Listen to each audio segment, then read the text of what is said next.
Factory resetting your Apple Watch Ultra 3 involves two crucial steps: unpairing it from your iPhone and erasing all content and settings.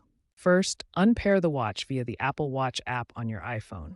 This disconnects the devices, preventing data syncing issues. Next, directly on the watch, navigate to Settings, then General, then Reset, and select Erase all content and settings. This securely wipes your personal data, apps, and configurations. Confirm the erase when prompted on the watch.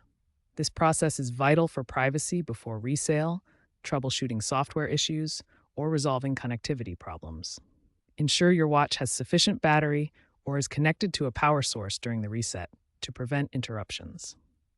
After the reset, your Apple Watch Ultra 3 will be in its factory state. To reactivate, you'll need to pair it again with your iPhone. Open the Apple Watch app and follow the on-screen instructions. This requires your Apple ID and password.